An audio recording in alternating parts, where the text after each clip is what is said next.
My name is Jenna, and I'm 24 years old.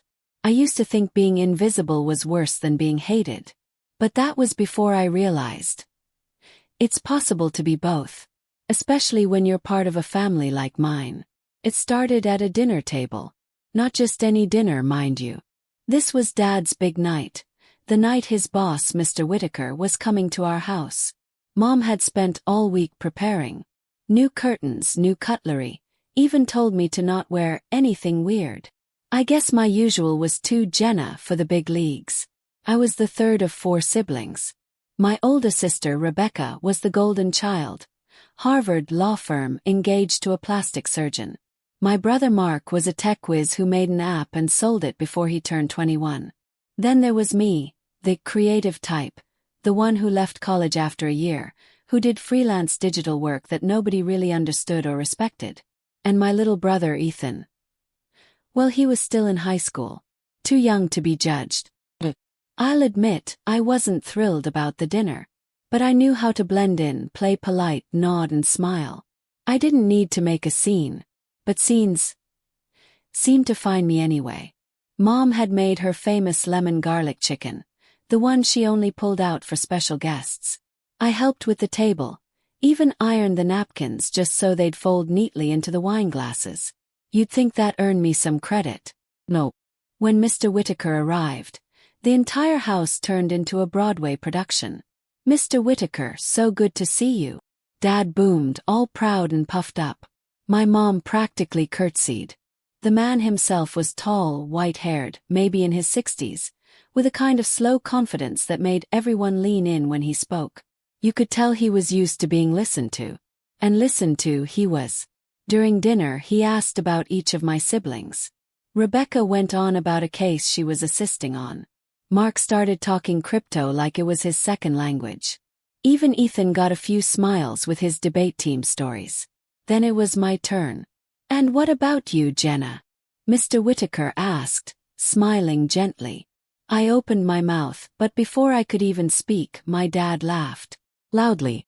"Oh, Jenna's still figuring things out," he said, like I was some kind of child trying on Halloween costumes. Everyone chuckled. Except me. I sat there, the smile on my face frozen, my fingers tight around the fork. I wanted to say something. I should have said something. But instead I took another bite of cold chicken and looked down. After dinner, Mr. Whitaker asked for a tour of Dad's home office. Everyone followed like ducklings. I stayed behind to help Mom with the dishes, though let's be honest, no one asked me to. While scrubbing a stubborn pan, I heard footsteps approach. I thought it was my mom. But it wasn't. It was Mr. Whitaker. He leaned against the kitchen island, watching me dry my hands. There was a strange softness in his expression. "You don't say much," he said. I gave him a small shrug. "Not much to say." He tilted his head. "You remind me of someone I knew once. She was brilliant, quiet but always listening. Until the day she stopped being quiet and bought my company out from under me." I blinked. "Seriously?" He chuckled. "Seriously. That woman went on to own half of northern Nevada. And I still call her ma'am." There was a pause. Then he added something strange. Something that stuck to my ribs like glue. "You have her eyes, you know." That night, after everyone left and the wine was washed out of the glasses, I sat in my room and stared at my laptop. Freelance work, pending. A logo design. Branding pitch. A marketing doc I was ghostwriting for a startup CEO. All stuff that made me money. All stuff no one at that table cared about. But someone had noticed. Someone who mattered. I didn't sleep that night. I stayed up, building something. See, there was one thing nobody in my family knew. And honestly, I hadn't wanted them to. But maybe it was time. Time they learned what I really did behind that nothing label. And why people like Mr. Whitaker were starting to call me ma'am. If you've ever been laughed at by your own family, made to feel like your dreams were just noise, drop a comment and tell me I'm not alone. And if you're curious about what happened the next morning, you won't believe what showed up in my inbox. Subscribe now, but only if you're grown enough to handle the truth. Because the next stories, they're darker. deeper, and 100% based on real emotional revenge. So back to story. Let's just say, dinner changed everything. Stay here with me. You're going to want to hear this. The next morning, I woke up with a weird heaviness in my chest. Not sadness exactly. More like something was changing and my body hadn't caught up yet. The house was quiet. Everyone else had already left. Rebecca to the courthouse, Mark to his tech co-working space, Ethan to school. Mom had probably gone to get groceries or yell at a florist or something. Dad. I figured he was at work, probably bragging about the dinner. Check my phone. No texts, just a few Slack pings from clients overseas. Nothing new. Then I opened my email. First, I didn't even notice it. It was buried beneath a dozen promotional emails and one annoying follow-up from a client, who thought 2 a.m. was a great time to ask for design revisions. But there it was. Subject line. Let's talk. Potential collaboration, W.M. Whitaker. My fingers actually hesitated. Clicked it open. The message was short. Jenna, I'd like to hear more about what you really do. You clearly work hard, and I think there may be alignment between your skills and something my team is developing. Let's grab coffee this week. I'm curious. W.M. Whitaker. My heart beat faster than it should have. It wasn't just the offer. It was the fact that he saw me. Actually saw me. Not as a label. Not as a failure. Not as the artsy one. As potential. Of course, I didn't tell anyone. Not at first. That afternoon, I took the train into the city. Mr. Whitaker's assistant had sent an address. Someplace in Midtown, a glassy little cafe tucked into a plaza between high-rises. The kind of place with $7 lattes and chairs that make you sit too straight. He was already there when I arrived. No suit today, just a navy sweater and slacks. Still powerful though. Still calm. You came, he said. He nodded. Was curious. He smiled. Good. Curiosity is where most people stop. The rare ones move past it. We sat. He didn't ask about my family. Didn't bring up the dinner. Instead he asked me questions. What did I do really? What kind of clients? How did I get them? What tools did I use? What problems did I solve? At first I gave short answers, unsure where it was going. But the more I talked, the more animated I got. I told him about the e-commerce brand I'd grown from scratch, the real estate group I'd rebranded, the crisis PR package I built for a CEO who got cancelled and then tripled her following. His face never changed, but his eyes, they were locked in, focused. When I finally paused, he leaned back and sipped his espresso. I have a private project, he said. Off the books. A division I'm building that merges brand development with tech consultancy. Think boutique, elite, smart. Waited. I want you on it. Blinked. What, like a full-time job? Not quite, he said. Think partnership. You'd own your piece. Freedom, but with backing. I stared at him, unsure what to say. He saw it. You don't need to answer now, he said. But if you're in, I'll have legal draw up the preliminary terms. This isn't a favor, Jenna. It's business. I don't invest in pity hires. I nodded slowly. Okay. Then he said it again. Toughly. Ma'am. Just like he did the night before. Except now, we were alone. And he meant it. The ride home was a blur. I had his business card in my pocket, his voice in my head, and a kind of fire in my lungs that wouldn't go out. When I got home, the house was full of sound again. Mark arguing over something on Zoom. Rebecca on speakerphone pacing the hallway. Mom shouting at Alexa because she wouldn't play the right jazz station. I walked into the kitchen and saw my dad sipping coffee. He looked up at me. Oh hey. Thanks again for helping with dinner, he said casually. Didn't get a chance to say that. I stared at him for a moment. Sure, I said. No problem. I started to walk away. But then something stopped me. Maybe it was the way he didn't even make eye contact. Like I was still background. Maybe it was the memory of him laughing when I tried to speak. Turned back. By the way, I said. Mr. Whitaker emailed me today. That got his attention. He blinked. What? He wants to partner on a project, I added lightly. Said I had potential. My dad opened his mouth, but nothing came out. For once, he had nothing to say. You ever had that moment, where the person who underestimated you the most suddenly sees you as a threat? Or maybe they still don't, but they know they missed something. And that scares them more. If you've been there, leave a comment. Seriously, I want to hear from people who know what it's like to rise from the invisible. And stick with me, because what I found in my dad's office that night changed everything. And not in the way I expected.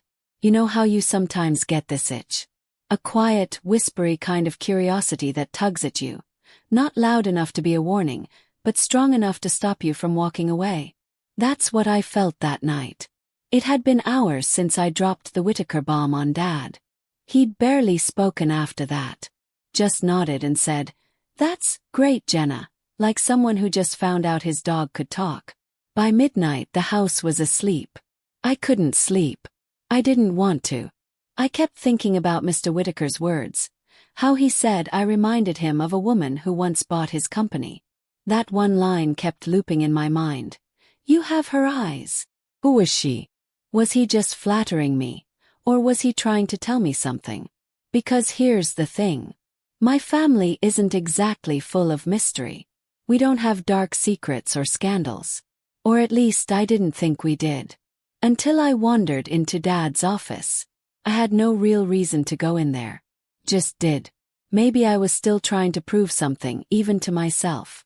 Or maybe I just wanted to feel what it was like to stand where he kept his pride. The room was clean, unnaturally so. No papers out of place. No coffee rings on the desk. Just a row of black leather-bound notebooks on the shelf, and his computer quietly humming in sleep mode.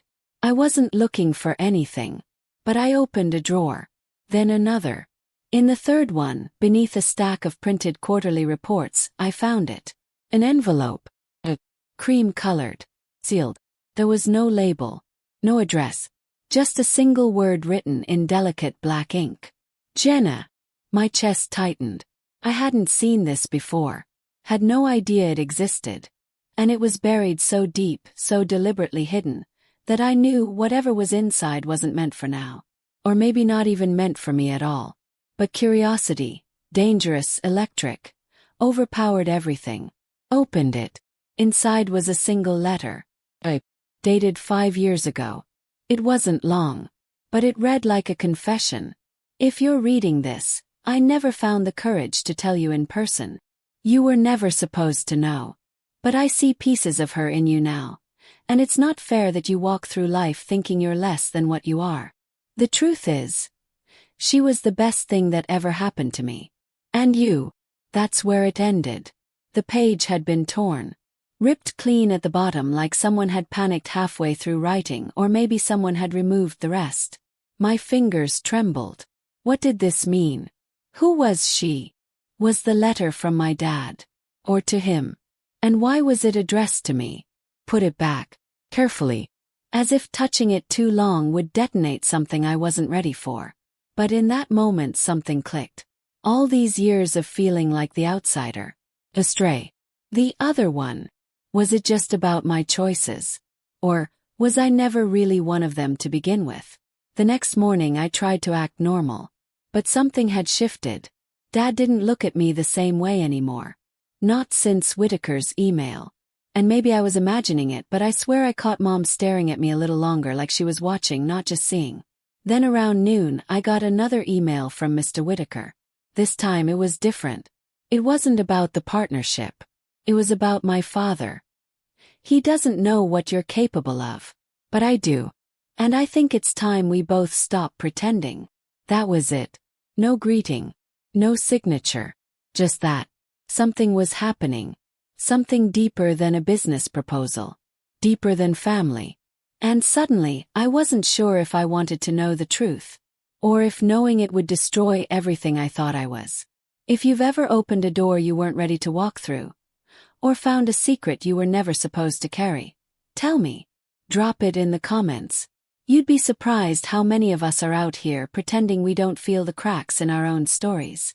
And if you're still with me, thank you. Because what's coming next gets darker and a little bit forbidden.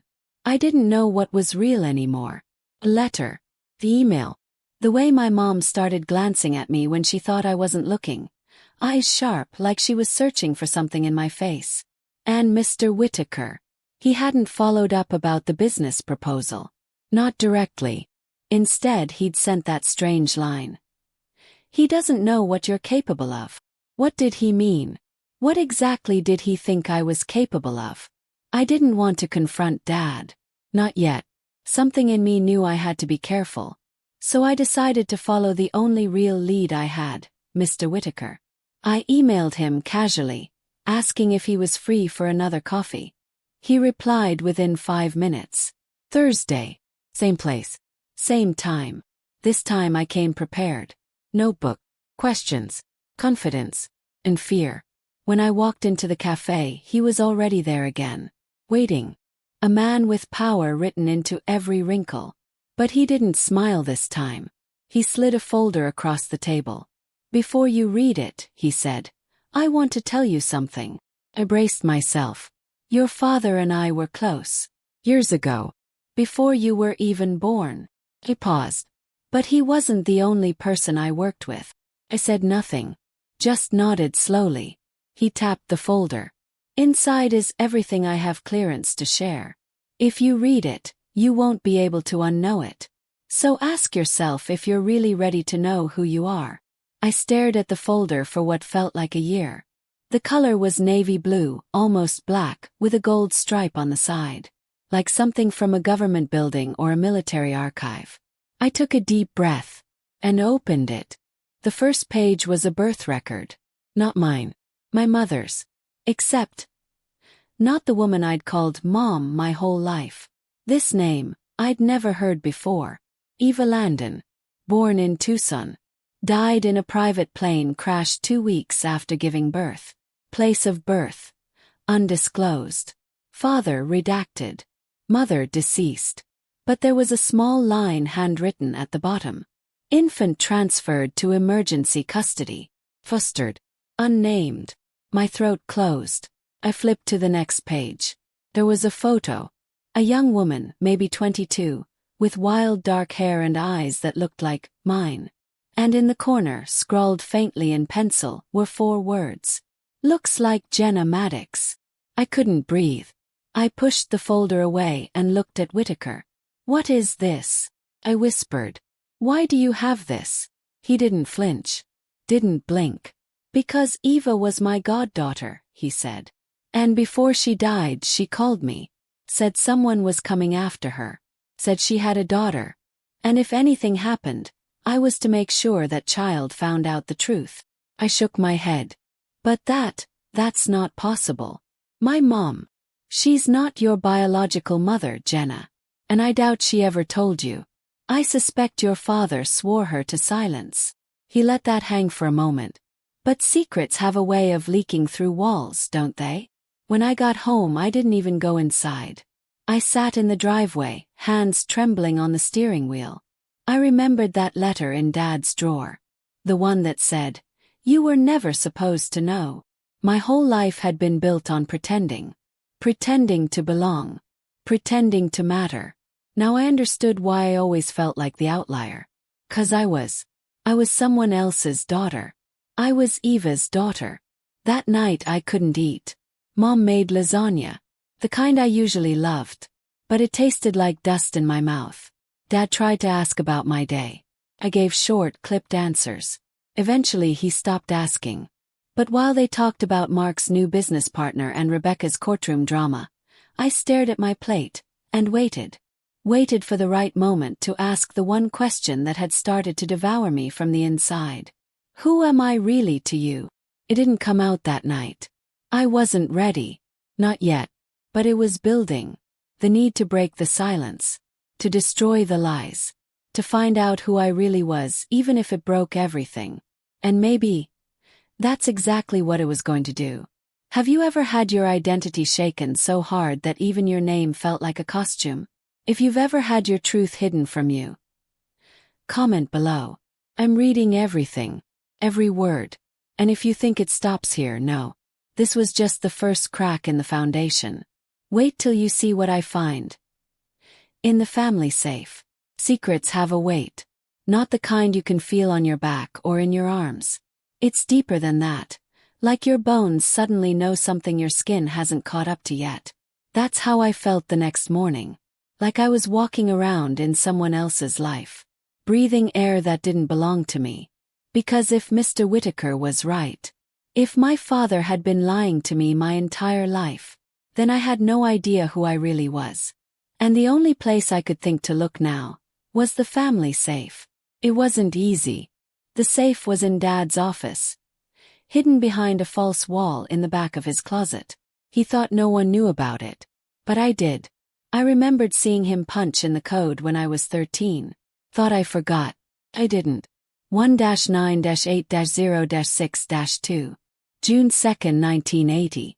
His wedding anniversary. And maybe the beginning of the first lie.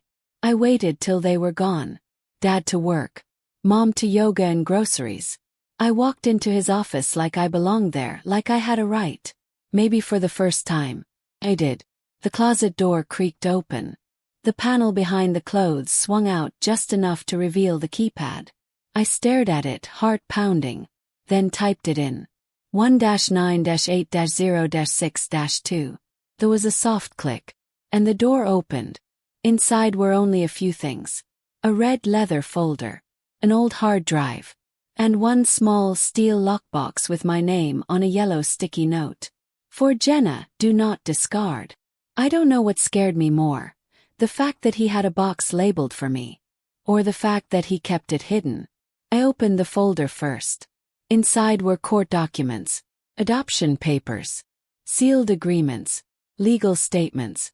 My name printed at the top of every page. Except it wasn't always Jenna Maddox. On the first few sheets it said, infant female, Jenna Landon. I stared at it. That last name. Landon. The same as Eva. My real mother. I sat down on the floor, knees to my chest, and cried. Not like in the movies. Not pretty. Not soft. It was ugly. A grief I didn't know I'd been carrying exploded out of me like a scream my soul had been holding back for 24 years. And in that moment something inside me broke. But something else solidified. I wasn't weak. I wasn't a mistake. I was the secret. The hidden piece. The thing they buried. When I finally calmed down, I opened the lockbox. Inside, wrapped in a faded scarf, was a small stack of photographs. Some of Eva. Some of me, as a baby, in someone else's arms. Not my mom. Not my dad. A woman with wild eyes and dark hair who smiled like she was barely holding it together. Eva. The resemblance was uncanny. There was also a necklace. Thin gold chain with a tiny charm, an owl. Underneath it, folded carefully, was another letter. This time written in shaky cursive. It read, to my daughter, if this ever finds you. No, I never wanted to leave you. I had no choice. They made me disappear. But I knew one day, you'd find your way back. Look for the name Delilah. She knows everything. That was it. Just Delilah. No last name. No address. But something about that name. It lit something in my chest. Maybe to the last locked door. That evening, I did something I never thought I'd do. I confronted my dad. We were sitting on the back patio. The sky was turning orange. Mom was inside, humming while she washed strawberries for dessert. I looked at him and said quietly, did you love her? He looked up from his drink. Who? You know who. His eyes froze. Mouth barely opened. Then he looked away. I did, he said after a moment. Just like that. I did. Then he stood up and walked inside. No explanation. No apology. Just the truth. And the silence that followed. That night I couldn't sleep again. I stayed up searching online for anything about Eva Landon. And more importantly, Delilah. But nothing solid came up. Until 3:42 a.m. Blog post. Hidden on a forgotten, outdated website for a defunct wellness retreat outside Phoenix. It was written by Delilah Wren. The entry title, Eva's Eyes. That's when I knew I was right. This wasn't just about who I was. It was about who they were. And what they'd done to hide me. You ever had to rebuild your whole identity piece by piece like a puzzle someone else scrambled on purpose? If you've ever been lied to by the people who raised you, tell me. Let it out in the comments. You're not alone. Promise. 'Cause now I had a name. Delilah. And I was about to find her. No matter what it cost me. I didn't know what I expected when I searched for Delilah Wren. A therapist, maybe. Forgotten friend. Some old woman who might give me a memory or two about my birth mother. But when I drove 5 hours out into the desert the next morning, phone barely clinging to service, what I found was different. A quiet stretch of land just off Route 87, with nothing but wind, dust, and a crooked wooden sign that read, Wren Hollow. Holistic healing, generational restoration, private sessions by appointment only. It looked abandoned. But something told me it wasn't.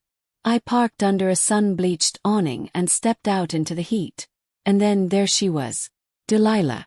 She stepped out of the cabin like she'd been waiting. Long silver hair. Skin bronzed from the sun. Wearing loose linen and a pendant that caught the sunlight just enough to burn. You're late, she said softly. Stop. You knew I was coming. She smiled faintly. I didn't know. I remembered. Her voice sent chills through me. I didn't know what that meant, until much later. But for now, I followed her into the cabin without asking questions. Smelled like eucalyptus and old stories. She motioned to a wooden chair. Sat. She poured 2 cups of tea without asking how I liked it. Then she looked at me. Really looked. Like she was counting all the ways I looked like someone she loved and lost. You have her eyes, she whispered. I swallowed. Eva. Right. She nodded. She was fierce, Delilah said. Too fierce for the world she got trapped in. Then she reached into a drawer and pulled out a faded photograph. Eva and Delilah, laughing together on a beach. Barefoot. Wild-haired. Happy. She trusted me with everything, Delilah said. And she knew one day you'd come. I stared at the photo. Why did she give me up? Delilah didn't answer immediately. Instead, she stood and walked to a bookcase. She slid out a leather binder and opened it to a folded legal document. She didn't, she said finally. You were taken. My stomach dropped. What? Delilah sat again and slid the paper toward me. She was part of something big. Dangerous. Your father. Your biological father. Wasn't just some guy she met at a cafe. He was tied to a family with power. Money. A legacy they'd kill to protect. Blinked. But I thought, my adoptive dad, he. Delilah shook her head. He's not the man who gave you life. He's the man who covered up the one who did. I felt like I couldn't breathe. You mean he knew? Delilah's face softened. He orchestrated it, Jenna. He fell in love with Eva after you were born. He thought he could fix everything by hiding you away. By marrying someone else and raising you far from the shadows. Understood. My knees nearly buckled. This is insane. Delilah didn't flinch. I told you, she said gently. You're not here for comfort. You're here for clarity. Then she handed me another envelope. This one newer. Sealed. For Jenna. Only when she's ready. I didn't open it. Couldn't. Not yet. Back in the car, I sat in silence, staring out at the open desert. Everything I thought I knew burned. My mother didn't leave me. She was taken from me. My adoptive father, he knew. And Mr. Whitaker. He'd been circling this secret like a shark in calm water. What did he really want? To help me. Or to make sure I never exposed the truth. That night, I got home to a silent house. Too silent. I walked into the kitchen and noticed something strange. The lockbox was gone. The folder. The photographs. The necklace. A letter. Everything I had hidden back in the safe, gone. And in its place, a single sticky note, left where the box used to be. Stop digging, Jenna. That's when I realized. This wasn't just a family secret. It was a warning. Have you ever touched a truth so raw, so buried, that the people who kept it would rather you disappear than see you hold it? If you've ever been threatened for asking too many questions, you're not paranoid. You're just closer than they wanted. Drop your story in the comments. Someone needs to hear it. Because mine. It's only getting darker from here. And if I'm not careful, I might not make it to the end of it. The sticky note sat in my hand all night. Just 2 words. Stop digging. But it might as well have screamed, "We're watching you." Whoever left it had been inside the house. Inside my space. They didn't break in, no signs of force. Which meant they had access. Which meant it was someone I knew. I didn't sleep. Again. Every sound felt sharper.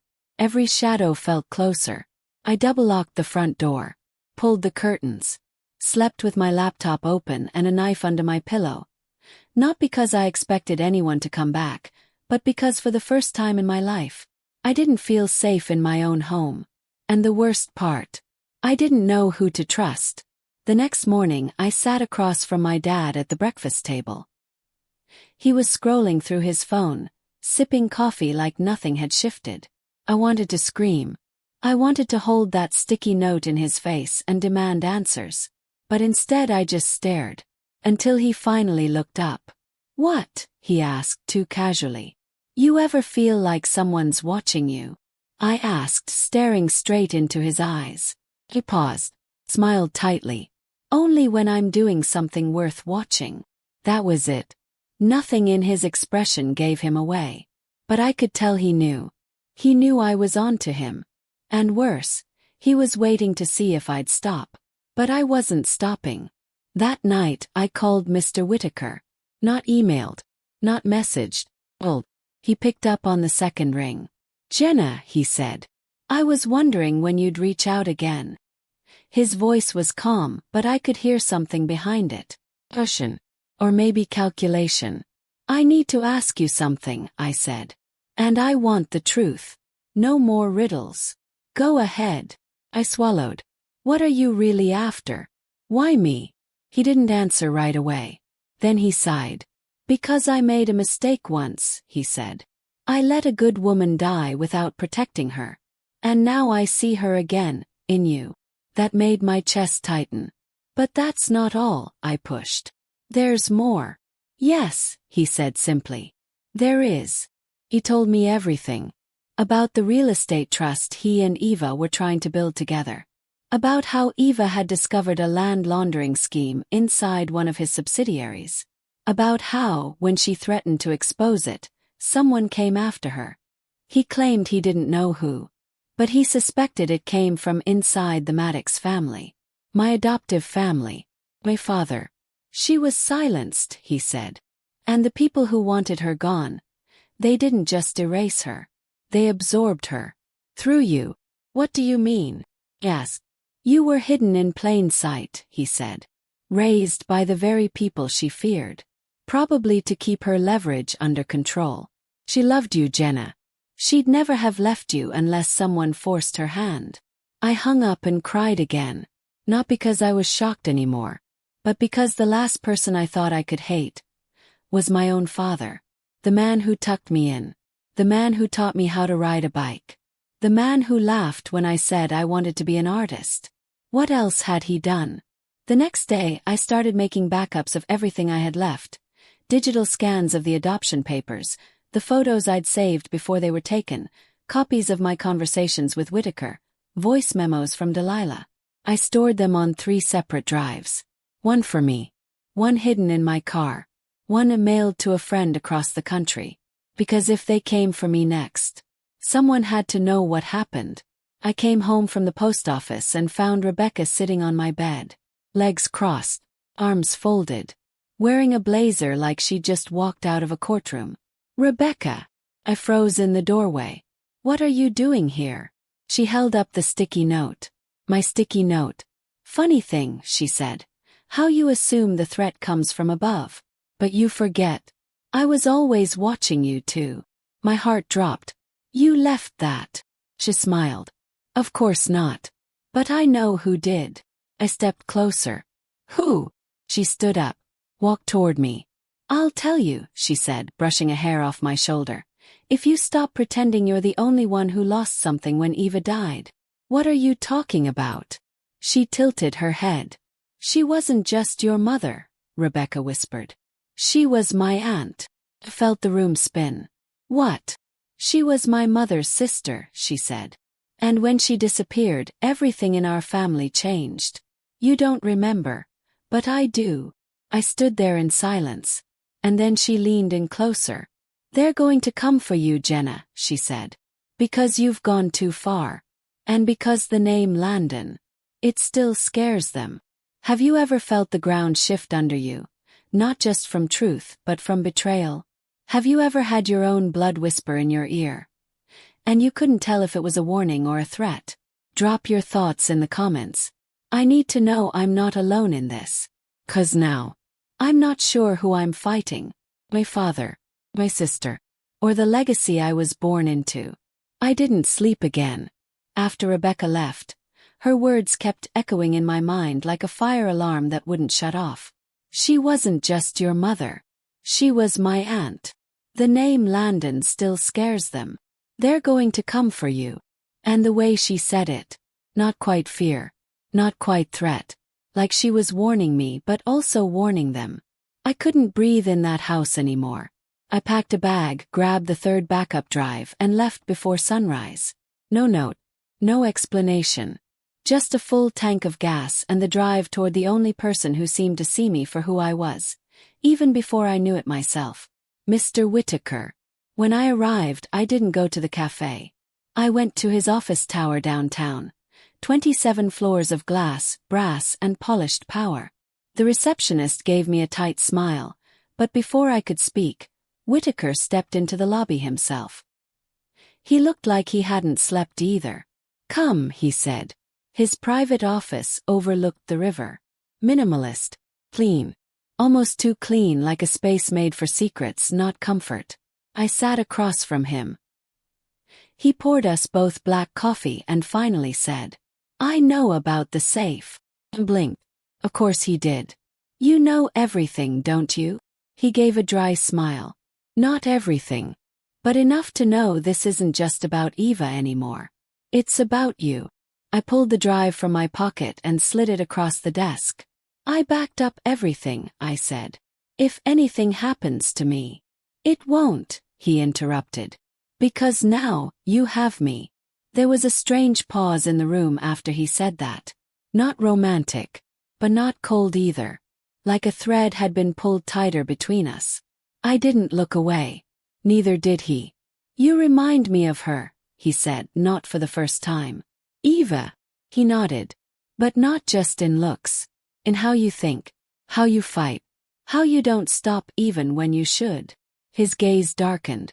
She was like that too. Brave. Brilliant. Reckless.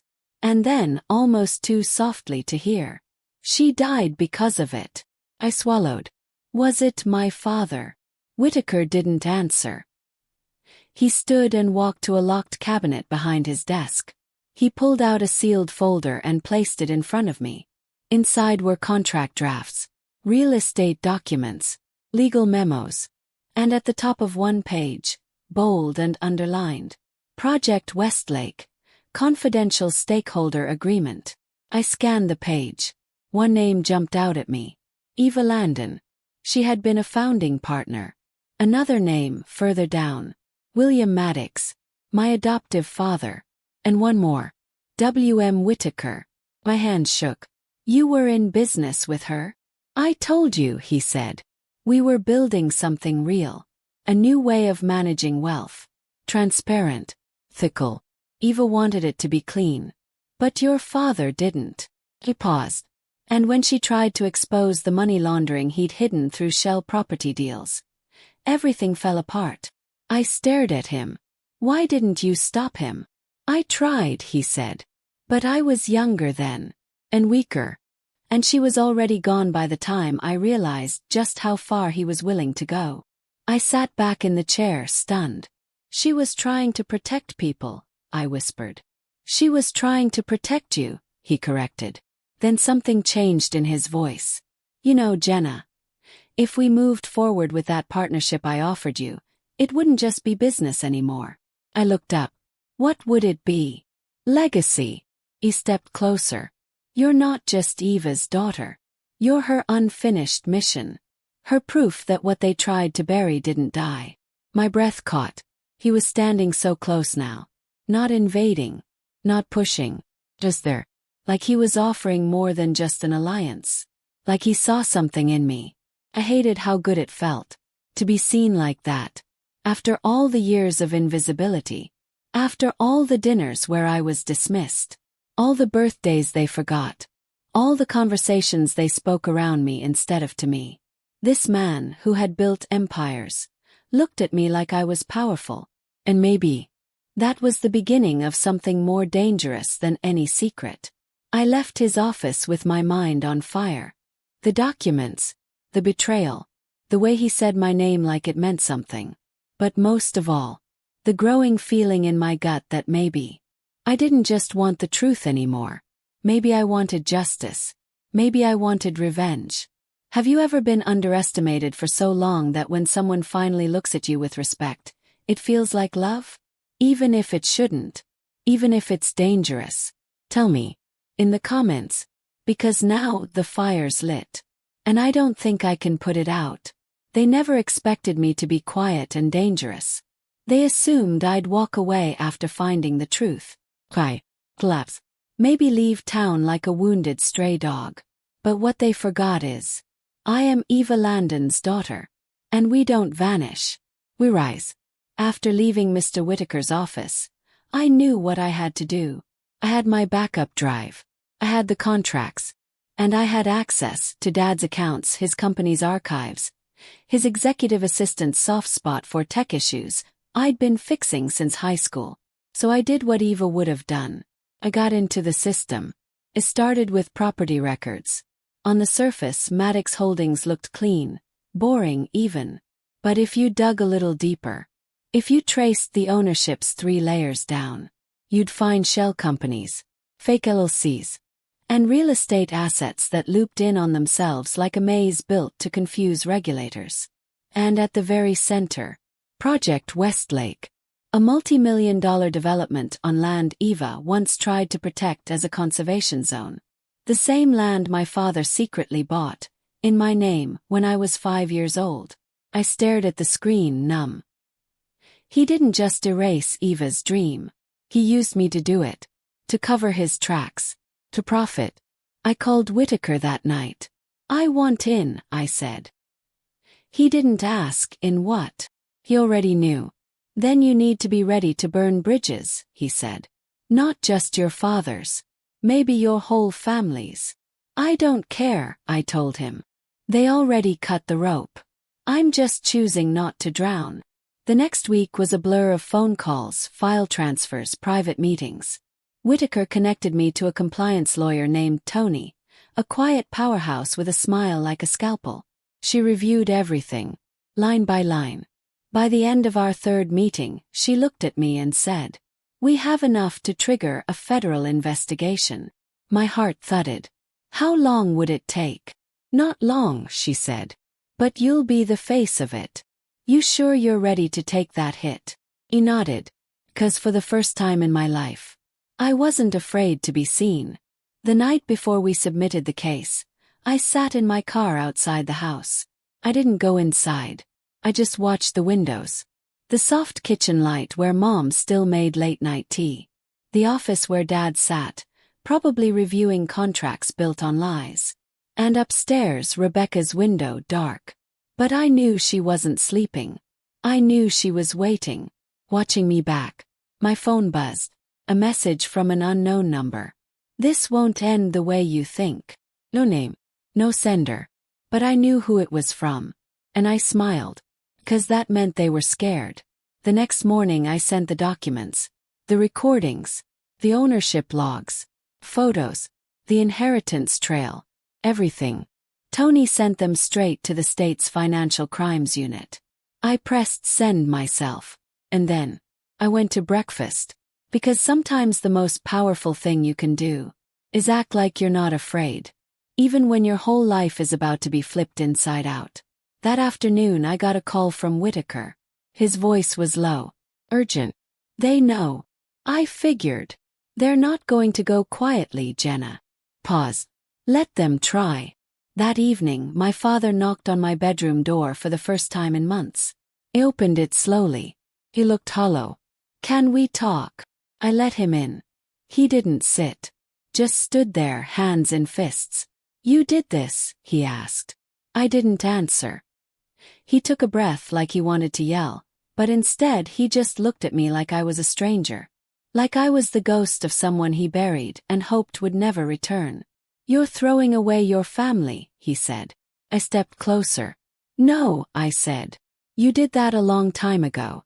I'm just done pretending it didn't happen. He stared at me. And then he laughed. Quiet. Cruel. Like a man who just realized the house of cards was collapsing. You're just like her. I know, I said. And that scares you, doesn't it? You ever stand in front of someone who raised you and finally feel taller? You ever realize the monster wasn't under your bed, but across the dinner table your whole life? Drop it in the comments. I'll be reading every single one. Because what's coming next? They'll try to silence me. But this time I have a microphone. And a bloodline that refuses to stay buried. Started with the bank. I woke up to 3 frozen accounts. All under review. No warning. No explanation. Then came the emails. Legal threats disguised as notices. Then the property manager of my tiny apartment told me I had 14 days to vacate. All of it was coordinated. All of it intentional. They weren't trying to hurt me. They were trying to erase me. I paced the sidewalk that morning with a trash bag full of clothes and my laptop tucked under my arm. No car. No cards. No home. Everything gone. Everything except my voice. And the truth they couldn't bury anymore. I called Whitaker. He answered on the first ring. Where are you? Outside my apartment, I said, glancing at the building like it had betrayed me. They shut me out. He didn't ask who. Didn't have to. Stay where you are, he said. I'm sending a car. 15 minutes later, I was inside a sleek black SUV, being driven not to a hotel, but to his home. It was a penthouse. The kind people like me had only seen in movies or from rooftops we weren't allowed on.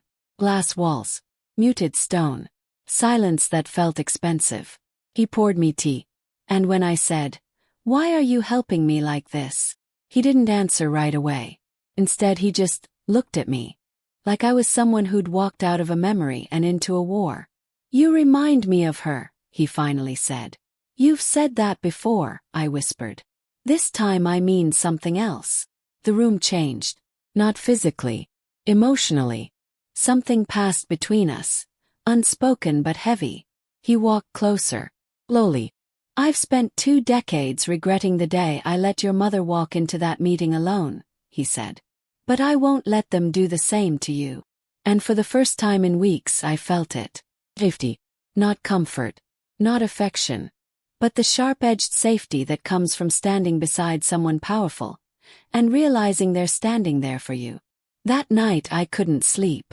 I walked to the guest room balcony and stared down at the city, small and glittering like it didn't know a war was coming. He joined me without saying a word. We stood there in silence. Then softly I asked, "Were you in love with her?" His eyes didn't leave the skyline. "Yes," he said. "And now?" He finally turned to me. "I see pieces of her in you.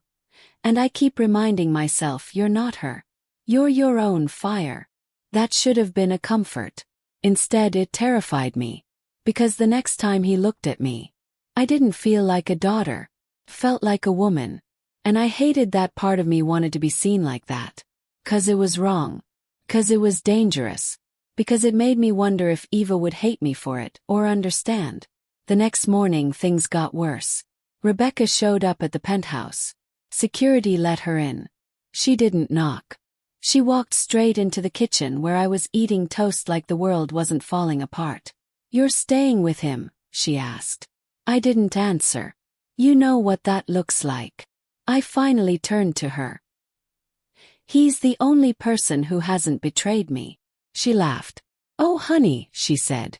That's because he hasn't had to choose yet. Understood. He already did. When he chose not to bury my mother's memory. She rolled her eyes. You think this ends in justice? You think you're the hero? I stared her down. I think I'm done being quiet. Rebecca leaned in. Then prepare to be hunted, Jenna, she said. Because the Maddox name doesn't break, it buries. Later that day I got a message. Encrypted. From a private investigator Whitaker had on retainer. One of the names on the Project Westlake documents had flipped. A whistleblower. And he was ready to meet. That night, I sat in the study with Whitaker, reading through the leaked memo the whistleblower provided. It was worse than I thought. My father had signed off on removing Eva from the company. He'd called it a containment directive. His signature was right there next to a payout amount. $2.4 million. Money paid to the very man who was now ready to testify. I looked at Whitaker. They paid to get rid of her. He nodded. You ready to make it public? I didn't even blink. Let's burn it down. Have you ever stood at the edge of everything, your past, your future, your fear, and felt the wind call you forward? Have you ever touched power and known it could either save you or destroy you? Tell me, right here in the comments, because I'm not sure which direction I'm falling anymore. But I do know. I'm not turning back. The press conference was at 10 a.m. I didn't wear black. I wore deep burgundy, my mother's favorite color. The cameras flashed as I stepped onto the stage beside Whitaker and our legal team. Microphones everywhere, eyes watching. But for the first time I wasn't scared of being seen. I was ready. The documents were displayed.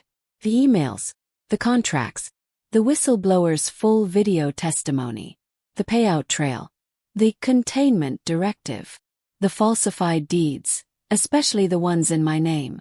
And then, he spoke. My name is Jenna Landon Maddox, I said. My mother, Eva Landon, tried to do something good, something clean, and she was silenced for it. My father, William Maddox, was part of a cover-up that led to her disappearance, and to the laundering of millions through Project Westlake and other real estate fronts. Pause. Took a breath. And I will not stay silent anymore. The fallout was immediate. News headlines. Emergency board meetings. Subpoenas. Within 48 hours, my father resigned from every company he sat on. His assets were frozen. And Rebecca, she disappeared. Quietly. Like a shadow that no longer had power in the light. Whitaker offered me a seat on the board. I declined. I didn't want to run the empire they built on lies. I wanted to build something of my own. So I did. I started a foundation in my mother's name. For whistleblowers. For women who were erased. For daughters who were told to be small. And I called it the Landon Project. One night, months later, I was sitting on the same balcony where it all began. The air was quiet. The city sparkled below. Whitaker stepped out beside me. You did it, he said. He nodded. We did. He poured us each a glass of wine. To Eva, he said. To me, I replied. And we clinked glasses. You know, I used to think revenge looked like fire and chaos. Like making people pay. But the real thing. It's quieter. It's when the people who told you you were nothing have to watch you become everything they tried to bury. That's the kind of revenge they don't recover from. And if you're still here with me, if you've followed my entire story start to finish, then maybe you're like me. Someone who was underestimated, ignored, silenced. Someone who knows what it's like to survive a family that looks perfect from the outside, but hides rot underneath. Then listen. Only the grown-ups need to subscribe here. Only the ones who get it. Because this was just the beginning. The next story. It's deeper, darker, real. And once you hear it, you won't forget it. So if you're ready for more, hit subscribe right now. Stay close. Because what's coming next? It'll make this one feel like a bedtime story.